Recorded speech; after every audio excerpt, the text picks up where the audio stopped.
the kind of human element, the idea of exchanging plants, the kind of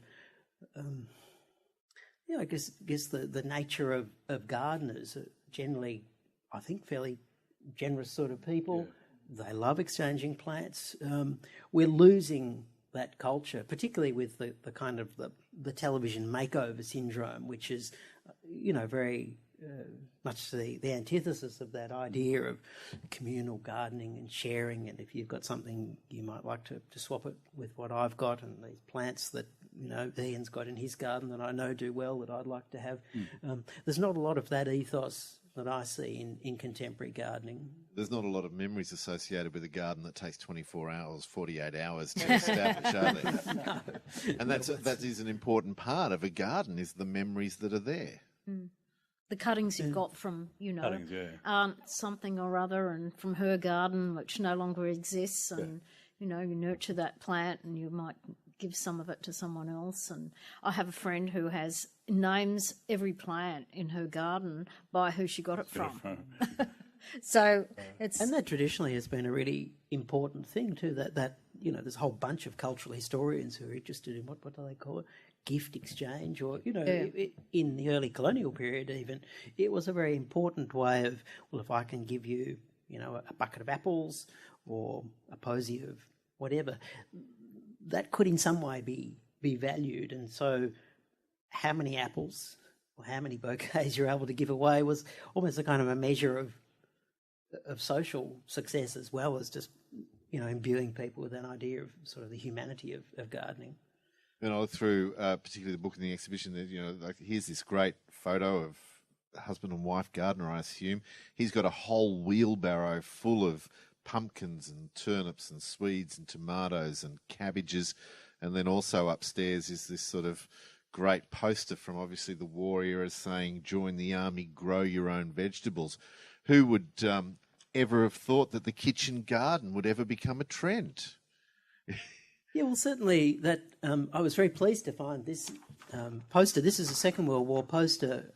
It's kind of government propaganda about growing more vegetables. Obviously, the more vegetables you can grow in your own garden, the less the government is going to have to spend on food, and the less productive effort is going to happen. But that was really very much an outcome of the Victory Gardens and the sort of patriotic nature of gardening during the First World War as well, when people were exhorted to grow their own produce.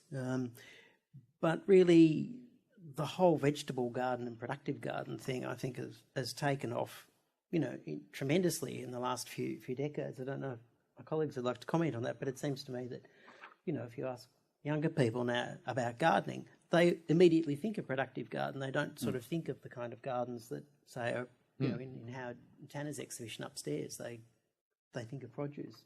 Yeah, I know my daughter has, that's what she thinks about. She's vegetable gardening. That's the type of gardening. That is gardening. That is gardening. Yeah. Paul was very young when I first met him, and he grew vegetables and had chooks. And he was, I think, one of the first people.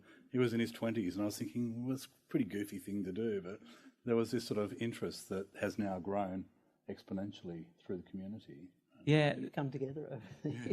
What I think is really interesting as well in that, there's a couple of, the thread you follow in the exhibition around utopia, and it sort of ends with permaculture. And you've got this sort of utopian planning, which I think is an interesting aside. But I think what is part of the sort of renewal of kitchen gardens, though, is community gardens as well. And I think that's, for me, that's probably the sort of saving light of gardening as we go forward, is this idea of coming together as communities, not only to grow the vegetables, but to learn how to grow them together. Because there is, I think, a feeling around my generation and the one coming through of being de-skilled, that they haven't had their grandparent or parental models in gardening or horticulture, and coming together in that community space to sort of experiment, learn, and hopefully have the sort of cross-generational contact that helps, keep those skills and renew those skills. I was going to quote myself, but I won't. In this issue of the magazine we recently put out, I talked about gardening, the cultivation of plants that you do yourself, having almost a sort of spiritual dimension that connects you to nature, and in a way that other things don't in modern life, and that connection giving you the opportunity to sort of contemplate what life is like, and plants especially are, I mean, they're living organisms, so they go through this cycle of, you know, growth and decay and death and renewal, which is sort of, it parallels our own lives. So I think there's a constant need for that in all societies, so that's never going to go away. And when we see gardening just as a sort of showpiece or a sort of marketing thing, we lose that dimension, which I think for most gardeners is why they do it.